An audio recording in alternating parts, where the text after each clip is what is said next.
Saya berdiri di depan pintu masuk.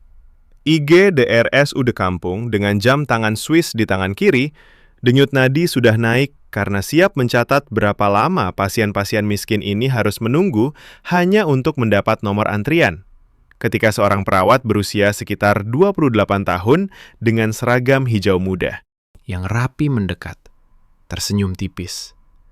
Dan dalam waktu kurang dari 45 detik, sudah memindai KTP saya, memasukkan data ke tablet, lalu menyerahkan nomor antrian digital sambil berkata, "Dokter, silahkan duduk sebentar. Nomor B-strip 17. Panggilan akan keluar melalui layar dalam 8 menit." Saya masih memegang paspor AS di saku jas, mulut setengah terbuka. Karena di rumah sakit terbaik Chicago pun, proses pendaftaran darurat untuk pasien tanpa asuransi swasta biasanya memakan waktu minimal 12 menit. Bagaimana mungkin sebuah RSUD kecil di pinggiran Jakarta bisa lebih cepat dari itu?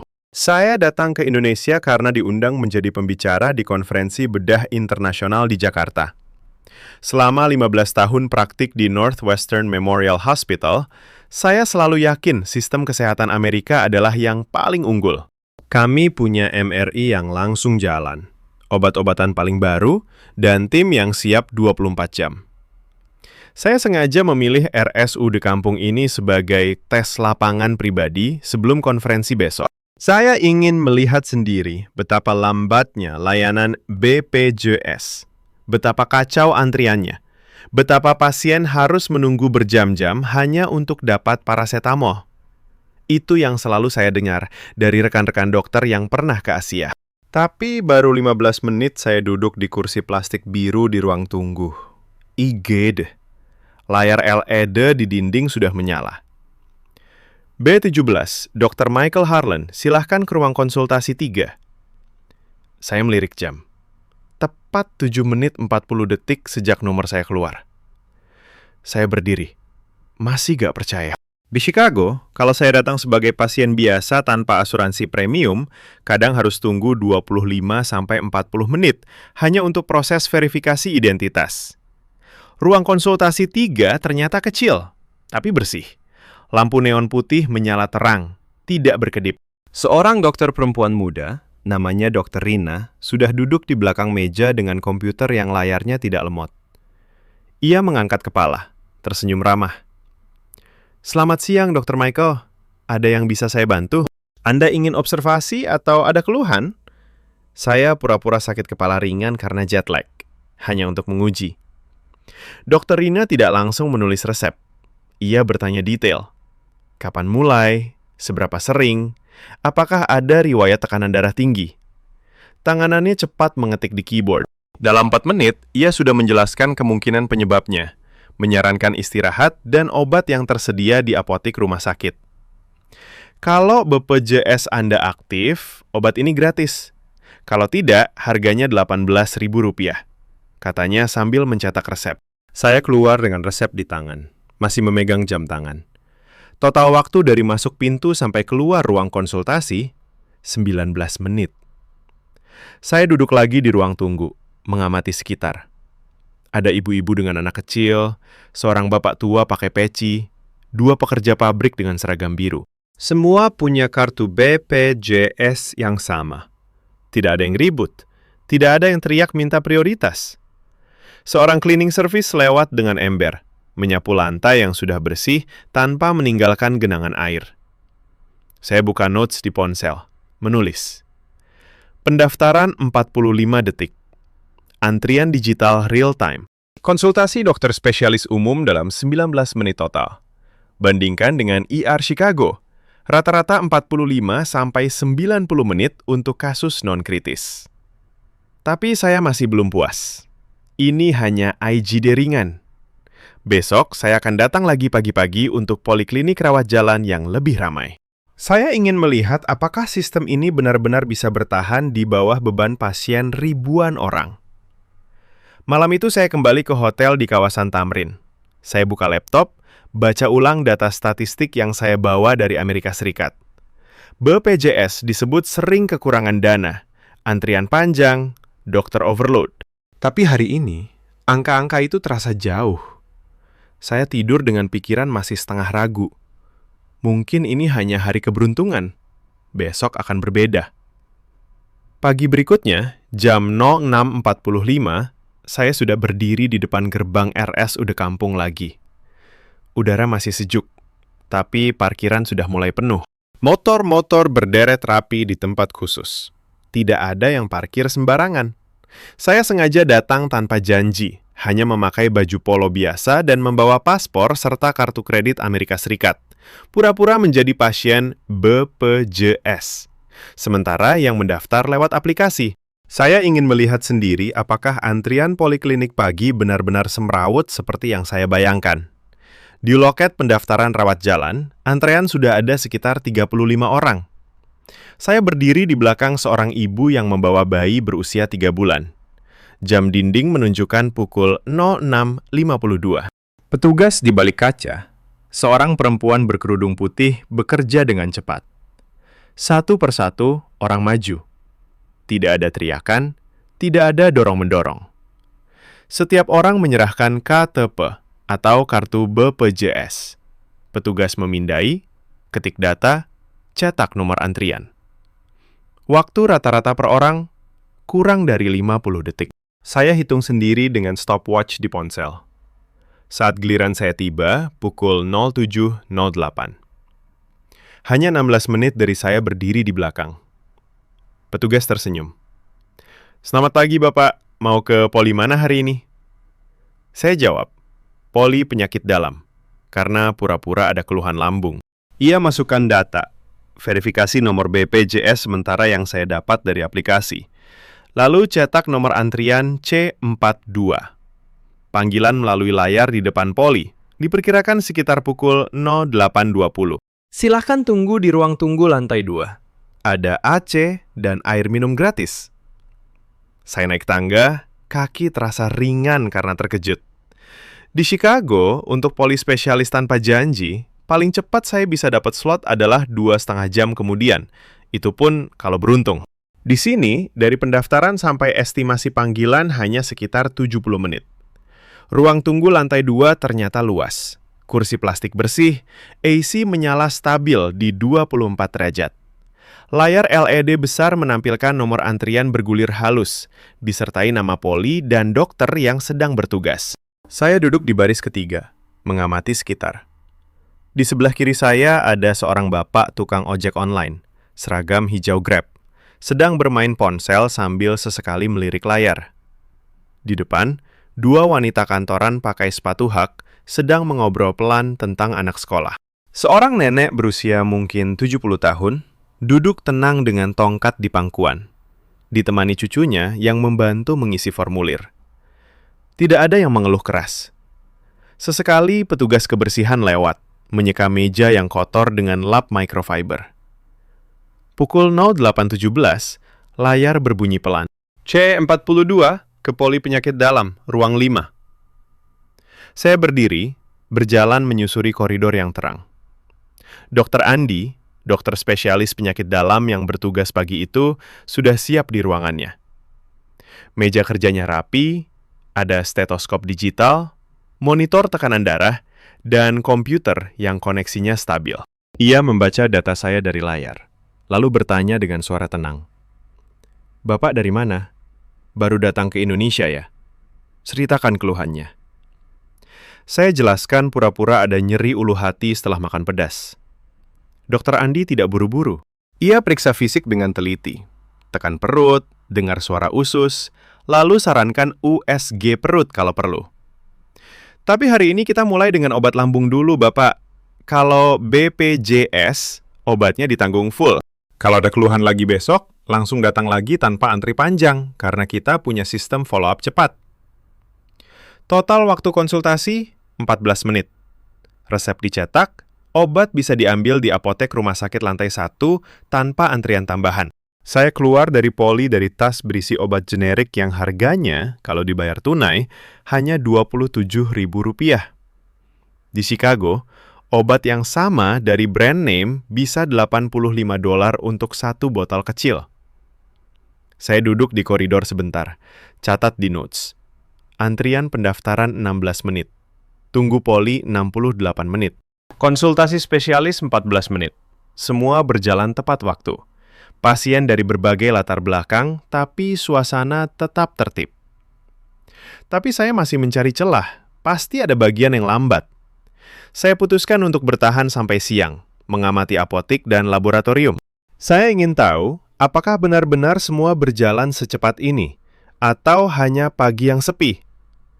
Jam menunjukkan 09.30. Koridor mulai semakin ramai, tapi alur pasien tetap mengalir. Tidak ada bottleneck yang terlihat. Saya masih belum mau mengakui. Mungkin ini hanya karena SUD kecil ini punya manajemen bagus. Besok saya akan cari kasus yang lebih berat, sesuatu yang bisa membuktikan bahwa sistem AS tetap lebih unggul dalam situasi kritis. Saya memutuskan untuk bertahan di RSUD kampung hingga siang hari itu. Jam sudah menunjukkan pukul 10.15. Koridor poliklinik semakin ramai, tapi alur tetap teratur.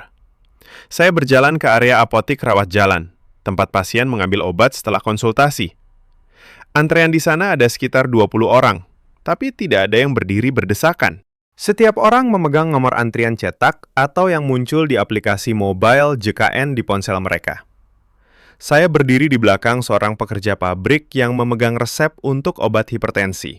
Petugas apotek, seorang laki-laki berusia sekitar 35 tahun dengan jas putih bersih, bekerja di balik meja dengan 2 komputer. Ia ambil resep, scan barcode, cek stok di sistem, lalu ambil obat dari rak yang sudah tertata rapi. Waktu per orang rata-rata 3-4 menit. Saat giliran saya pura-pura ambil obat lambung tadi, petugas tersenyum. Obatnya sudah siap, Pak. Ini generik yang ditanggung BPJS full. Minum sesuai petunjuk ya, 3 kali sehari setelah makan. Total waktu dari konsultasi sampai obat di tangan, hanya 22 menit. Di Northwestern Memorial, kalau pasien biasa ambil resep di farmasi rumah sakit, kadang harus tunggu 45 menit sampai 1 jam, apalagi kalau obatnya harus dicek ulang oleh pharmacist senior. Saya catat lagi di notes. Apotek efisien, stok obat generik tersedia, tidak ada keluhan kekurangan obat meski pasien BPJS mayoritas. Tapi saya masih mencari titik lemah. Saya pindah ke area laboratorium untuk cek darah sederhana. Di sana, seorang perawat mengambil sampel darah dari seorang ibu hamil. Antrean laboratorium hanya 8 orang. Proses pengambilan darah cepat, jarum steril, sarung tangan baru setiap pasien. Hasil cek darah rutin keluar dalam 45 menit.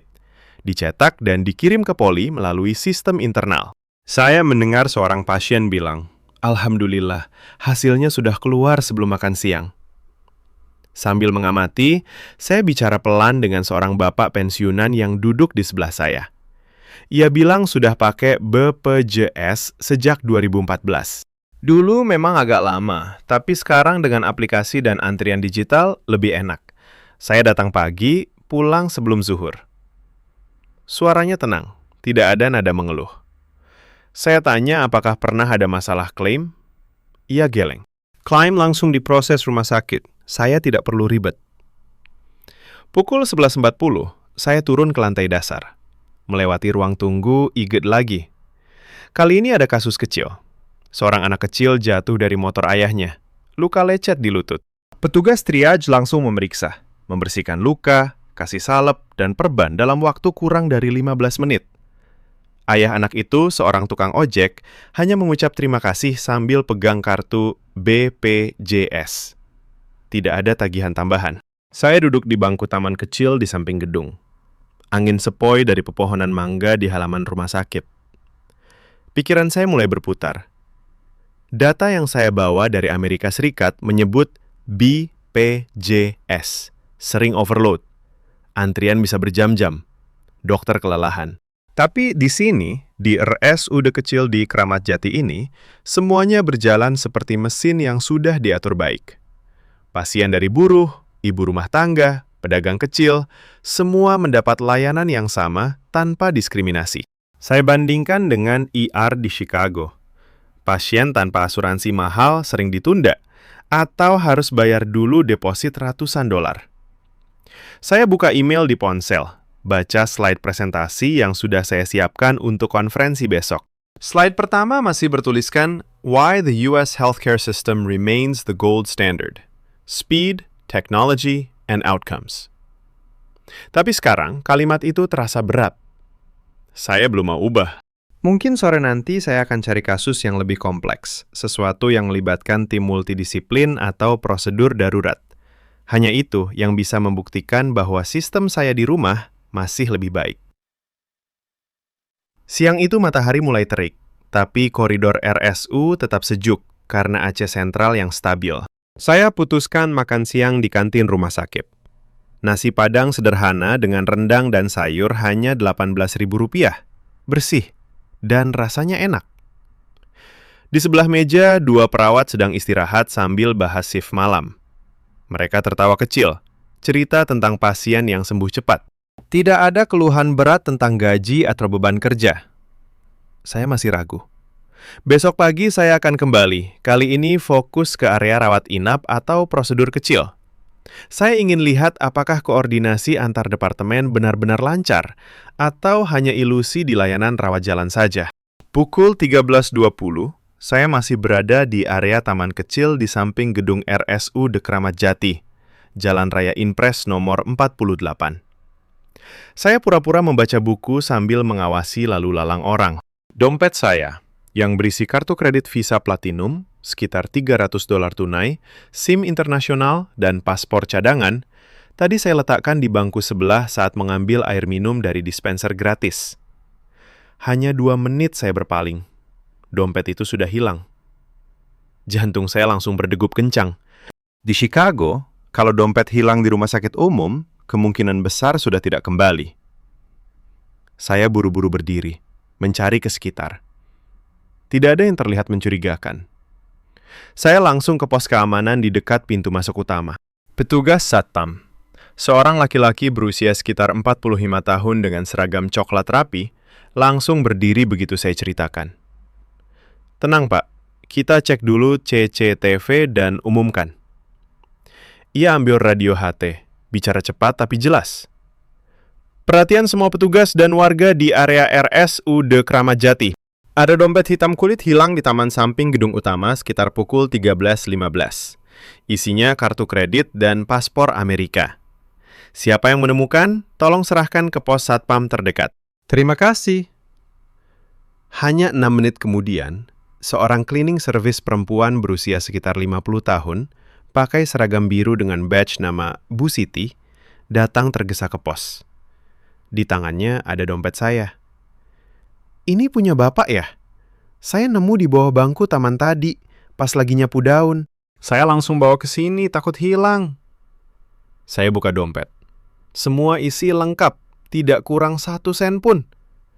Bu Siti tersenyum lebar. Alhamdulillah ketemu Pak. Hati-hati ya lain kali. Ia tidak minta apa-apa. Bahkan ketika saya tawarkan Rp100.000 sebagai tanda terima kasih, ia geleng pelan. Tidak usah, Pak. Ini sudah tugas saya. Semua orang di sini begitu. Kalau ada yang hilang, pasti dikembalikan. Petugas Satpam mencatat kejadian itu di buku log, lalu bilang, kami biasa dapat laporan barang hilang, dan 95% selalu kembali dalam waktu kurang dari 30 menit. Karena semua diawasi bersama, dari Satpam, cleaning, sampai pasien lain yang sadar. Saya duduk di pos Satpam sebentar.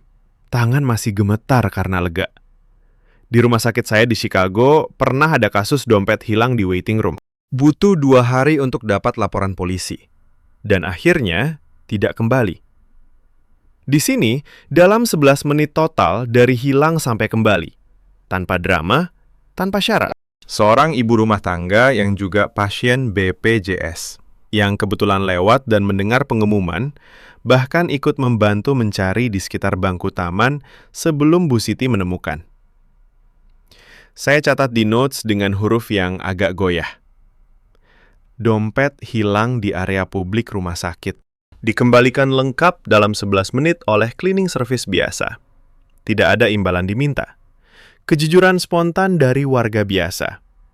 Bandingkan dengan sistem Amerika Serikat yang mengandalkan kamera dan asuransi, tapi sering hilang selamanya. Sore itu, pukul 15.40, saya masih di koridor lantai 2. Pikiran saya tidak lagi fokus mencari celah di layanan medis. Saya mulai memperhatikan hal-hal kecil lain. Seorang security membantu seorang lansia naik tangga karena lift sedang penuh. Seorang perawat muda membawakan air untuk seorang pasien yang menunggu hasil lab. Semua dilakukan tanpa diminta, tanpa tampak lelah berlebihan. Saya ingat lagi statistik yang saya baca sebelum berangkat. BPJS sering dibilang kekurangan dana, antrian panjang, tenaga kesehatan burnout. Tapi di RSUD ini, di tengah kecamatan padat seperti Kramat Jati, saya melihat sesuatu yang berbeda. Orang-orang di sini bekerja seolah rumah sakit ini milik mereka bersama. Bukan hanya dokter dan perawat, tapi cleaning service, satpam, bahkan pasien yang saling membantu. Saya masih belum mau menyerah sepenuhnya. Besok pagi sebelum konferensi, saya rencanakan ikut mengamati satu kasus darurat yang lebih berat. Mungkin operasi atau persalinan mendadak. Hanya itu yang bisa menguji apakah koordinasi tim di bawah tekanan waktu benar-benar cepat, atau hanya di layanan rutin saja yang terlihat baik. Malam mulai turun. Lampu koridor menyala kuning lembut. Saya berjalan keluar, melewati gerbang dengan plang RSUD Kramat Jati, melayani dengan hati. Untuk pertama kalinya sejak tiba di Indonesia, saya tidak langsung buka laptop untuk update slide presentasi yang membela sistem Amerika Serikat. Saya hanya duduk di warung kopi depan rumah sakit, pesan es teh manis, dan diam-diam bertanya pada diri sendiri. Apa yang sebenarnya saya cari di sini? Pukul 06.30 pagi berikutnya, saya sudah kembali ke RSUD Kramat Jati, dengan alasan ingin observasi lebih dalam sebelum konferensi. Saya minta izin ke bagian humas untuk mengikuti satu kasus darurat dari belakang layar. Kebetulan, tepat saat saya tiba, siren ambulans meraung pelan di depan IGD. Seorang ibu hamil berusia 32 tahun, Bu Lina, dibawa masuk dengan kontraksi hebat dan tekanan darah tinggi. Diagnosis awal, preeklamsia berat, harus segera operasi sesar. Saya berdiri di sudut ruang triage, jam tangan sudah siap. Tim langsung bergerak. Perawat IGD memasang infus dalam 90 detik. Dokter jaga, Dokter Rina yang kemarin saya jumpai, sudah memeriksa janin dengan USG portable. Tekanan 170/110. Denyut janin 92. Kita siapkan OKA sekarang. Katanya tegas, tapi tenang. Tidak ada teriakan panik. Semua berbicara dengan volume normal. Waktu dari ambulans masuk sampai pasien sudah di atas berangkar menuju ruang operasi. Tepat 7 menit 20 detik. Di Chicago, untuk kasus serupa di IR kami, proses triage dan persiapan sering memakan 18-25 menit. Apalagi kalau harus menunggu persetujuan asuransi dulu. Di sini, karena BPJS, tidak ada 1 detik pun dibuang untuk urusan administrasi pembayaran. Saya diizinkan ikut ke ruang observasi operasi melalui kaca besar. Tim sudah lengkap. Dokter OBGY, Dokter Andi, yang kemarin saya lihat di poli. Dokter anestesi, 2 perawat instrumen, dan seorang bidan. Lampu operasi menyala terang. Alat-alat standar tapi steril sempurna. Jam dinding menunjukkan pukul 06.45 saat sayatan pertama dilakukan. Bayi lahir pukul 06.58. Tangis kecil langsung terdengar. Dokter bilang, laki-laki, berat 2,8 kg, Apgar 8. Proses penjahitan dan stabilisasi ibu selesai pukul 07.25. Total waktu operasi darurat, 40 menit dari sayatan sampai selesai. Bayi langsung dibawa ke ruang NICU sementara. Ibu ke ruang pemulihan. Saya lihat koordinasi itu seperti orkestra yang sudah berlatih puluhan kali. Setiap orang tahu tugasnya. Tidak ada yang mondar-mandir bingung. Dokter anestesi terus monitor tanda vital sambil ngobrol pelan dengan perawat. Tekanan sudah turun ke 130/85. Bagus. Di ruang pemulihan, Bu Lina sudah sadar setengah jam kemudian. Suaminya, seorang supir angkot, duduk di samping sambil pegang tangan istrinya. Ia bilang pelan, "Alhamdulillah, Bu." BPJS langsung cover semua, termasuk obat suntik mahal tadi. Perawat menjelaskan jadwal kontrol selanjutnya. Beri nomor WhatsApp poli untuk follow-up cepat. Saya keluar dari area operasi dengan kaki terasa berat. Catatan di ponsel saya sudah penuh. Respons darurat 7 menit 20 detik. Operasi Cesar darurat 40 menit total. Tim 5 orang bekerja sinkron tanpa delay administrasi. Hasil baik meski peralatan bukan yang paling baru. Di Amerika Serikat, kasus sama sering butuh persetujuan insurance dulu. Kadang delay 30-60 menit, dan tagihan bisa ratusan ribu dolar. Saya duduk di koridor depan ruang operasi, tangan memegang gelas air putih gratis. Pikiran saya mulai retak. Saya ingat pasien di Chicago yang harus menunggu karena asuransi belum approve, atau yang akhirnya bangkrut karena biaya rumah sakit. Di sini, seorang supir angkot bisa dapat operasi life-saving tanpa bayar sepeser pun di muka.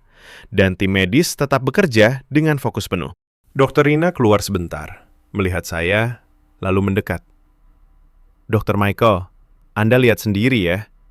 Kita memang tidak punya robot bedah atau RI3 Tesla, tapi kita punya sistem yang memastikan pasien tidak ditunda karena uang.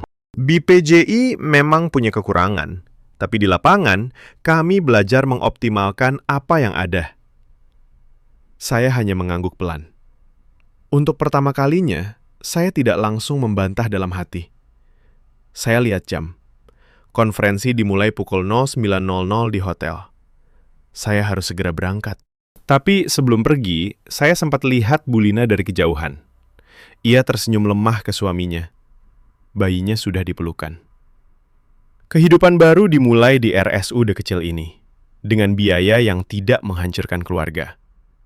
Saya keluar dari rumah sakit dengan langkah yang lebih lambat dari biasanya. Udara pagi Jakarta terasa berbeda. Saya naik taksi online, buka slide presentasi di ponsel. Slide pertama masih membela sistem Amerika Serikat. Tapi sekarang, saya tahu saya tidak bisa membacanya dengan keyakinan yang sama lagi. Saya masih duduk di koridor depan ruang operasi pukul 07.50 setelah melihat operasi sesar tadi. Dr. Rina yang bertugas pagi itu mendekat lagi sambil membawa 2 gelas teh hangat dari kantin. Ia duduk di kursi sebelah saya. Seragam hijau mudanya masih rapi, meski sudah bekerja sejak subuh. "Dr. Michael, Anda kelihatan banyak pikiran," katanya pelan, logat Jakarta yang ringan. "Boleh saya tanya, kenapa seorang dokter bedah dari Chicago datang ke RS udah kecil seperti ini? Biasanya tamu asing ke rumah sakit swasta besar di Jakarta Selatan." Saya tersenyum tipis, masih memegang gelas teh yang hangat. "Saya diundang konferensi besok. Tapi saya sengaja ke sini karena ingin lihat sendiri bagaimana BPJS bekerja di lapangan.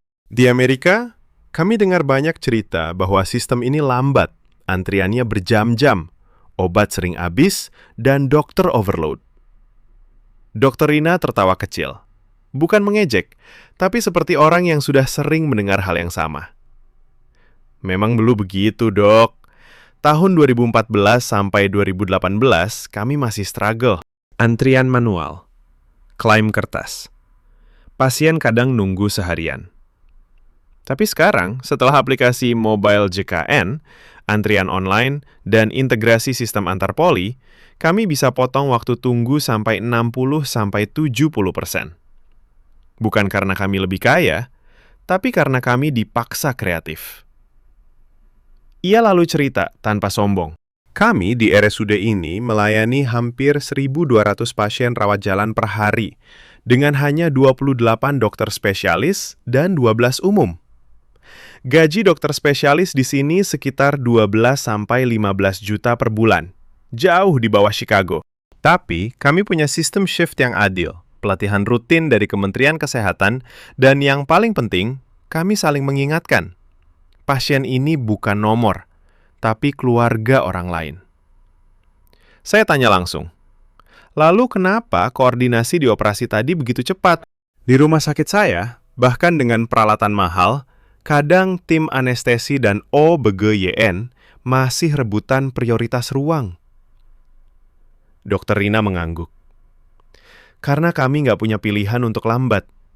Kalau pasien preeklamsia ini ditunda, bisa kejang atau bayinya meninggal. BPJS memang bayar per kasus dengan tarif tetap, jadi kami harus efisien. Kami buat protokol standar yang setiap minggu dievaluasi bersama.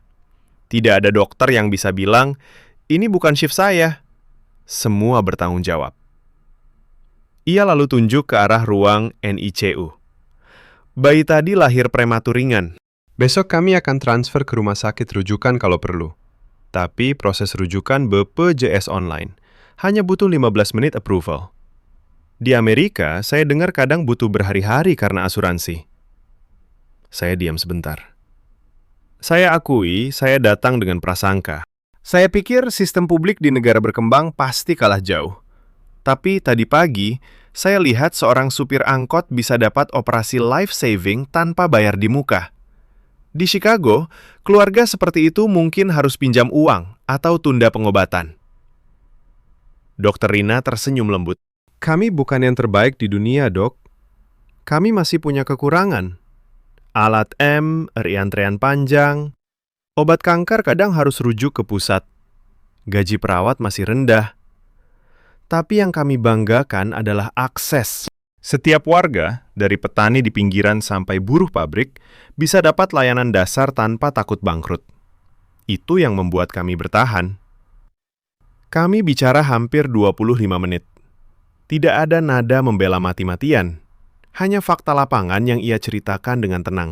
Sebelum pergi, Dokter Rina bilang, kalau besok di konferensi Anda mau cerita, silakan datang lagi ke sini kapan saja. Kami terbuka. Bukan untuk pamer, tapi supaya dunia tahu bahwa kesehatan bukan hanya soal uang, tapi juga soal bagaimana kami mengurus satu sama lain. Saya berdiri, mengucapkan terima kasih. Kaki saya terasa lebih ringan saat berjalan ke pintu keluar. Konferensi sudah hampir dimulai. Saya naik taksi online, membuka slide presentasi di ponsel. Slide yang membela US healthcare system remains the gold standard. Sekarang terlihat asing. Saya hapus kalimat pertama itu. Ganti dengan judul baru yang masih kosong. Di dalam hati, untuk pertama kalinya saya mengakui. Saya yang selama 15 tahun yakin sistem saya paling unggul, baru saja melihat sesuatu yang lebih cepat, lebih adil, dan lebih manusiawi di tempat yang saya kira terbelakang. Malam itu, pukul 22.15, saya kembali ke RSUD Kramat Jati sendirian setelah makan malam di hotel. Konferensi sudah selesai sejak sore, tapi saya tidak langsung pulang ke kamar. Saya minta izin satpam untuk duduk di koridor lantai 2 yang sepi, dekat ruang pemulihan pasca operasi. Lampu neon redup. Hanya suara Ace yang pelan, dan langkah perawat malam yang sesekali lewat. Bu Lina, ibu yang tadi pagi dioperasi sesar, sudah pindah ke ruang rawat inap kelas 3. Dari jendela kaca, saya lihat ia tidur nyenyak, dengan bayinya di inkubator kecil di samping tempat tidur. Suaminya masih duduk di kursi plastik, memegang tangan istrinya. Tidak ada selang oksigen mahal. Tidak ada monitor canggih berkedip-kedip seperti di ICU Chicago. Hanya infus standar dan obat generik yang ditanggung BPJS. Saya duduk di bangku koridor, membuka notes di ponsel. Sudah puluhan halaman saya tulis selama 3 hari ini. Angka-angka yang dulu saya anggap mutlak, sekarang bergoyang. Di Chicago, operasi sesar darurat untuk pasien tanpa asuransi baik sering ditunda karena verifikasi pembayaran. Rata-rata biaya $18.000 sampai $35.000. Banyak keluarga yang harus jual mobil atau pinjam dari keluarga. Di sini, Bu Lina dan suaminya hanya perlu kartu BPJS yang aktif.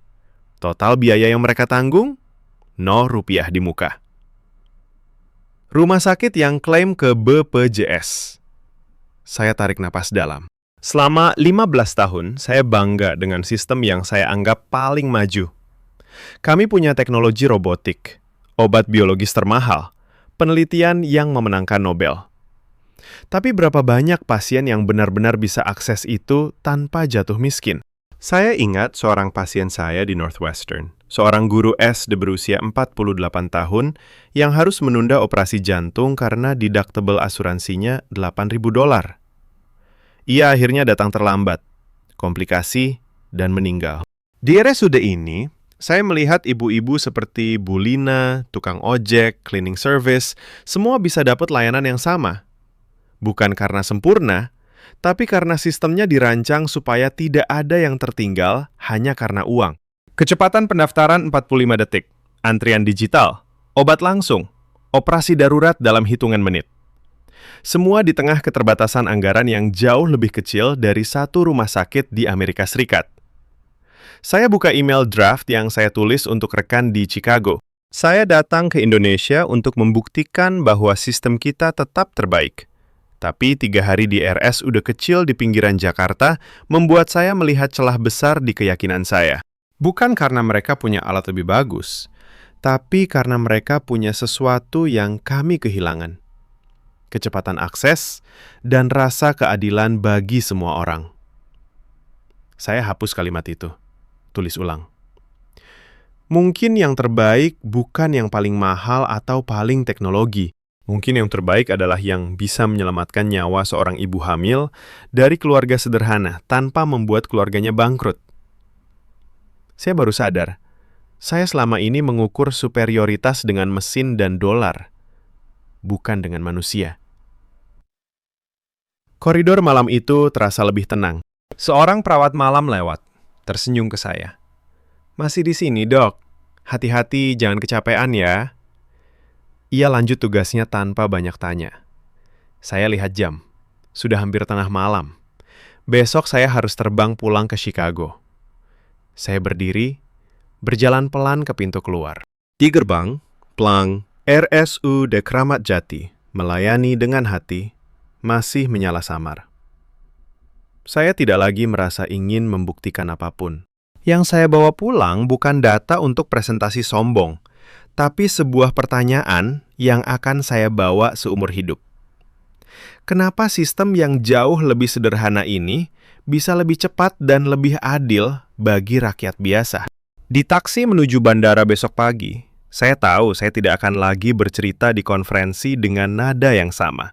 Saya akan cerita tentang sebuah RSUD kecil di Jakarta yang mengajarkan saya bahwa kesehatan sejati bukan soal siapa yang punya lebih banyak alat, tapi siapa yang lebih cepat menolong ketika nyawa sedang dipertaruhkan. Pagi harinya, pukul 07.15, saya sudah berada di Bandara Soekarno-Hatta, Terminal 3, dengan tas kabin di bahu dan boarding pass di tangan. Pesawat ke Chicago via Doha akan lepas landas pukul 09.40. Saya duduk di salah satu kursi tunggu dekat gerbang.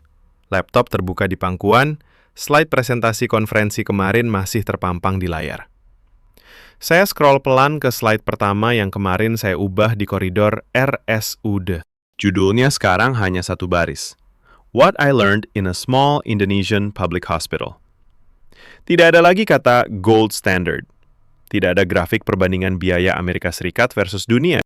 Hanya foto sederhana yang saya ambil diam-diam kemarin. Bu Lina tersenyum lemah sambil memeluk bayinya yang baru lahir. Di belakangnya terlihat infus standar dan kartu BPJS di meja samping. Saya ingat lagi percakapan terakhir dengan Dr. Rina. Ia tidak pernah bilang BPJS terbaik di dunia. Ia hanya bilang, kami mencoba supaya tidak ada ibu yang kehilangan bayinya hanya karena tidak punya uang. Kalimat itu sekarang terngiang lebih keras daripada semua jurnal medis yang pernah saya baca. Di sebelah saya, seorang ibu Indonesia dengan 2 anak kecil sedang mengatur tas. Anak sulungnya, mungkin usia 6 tahun, bertanya, Bu, nanti kalau sakit lagi kita ke RSUD aja ya? Dokternya baik, obatnya gratis. Ibu itu mengangguk sambil tersenyum. Iya sayang, BPJS kita aktif kok. Saya menutup laptop, tidak jadi mengubah slide lagi. Konferensi kemarin sudah selesai, tapi saya tahu presentasi saya yang asli tidak akan pernah saya pakai lagi. Malah saya sudah kirim email ke panitia konferensi pagi tadi.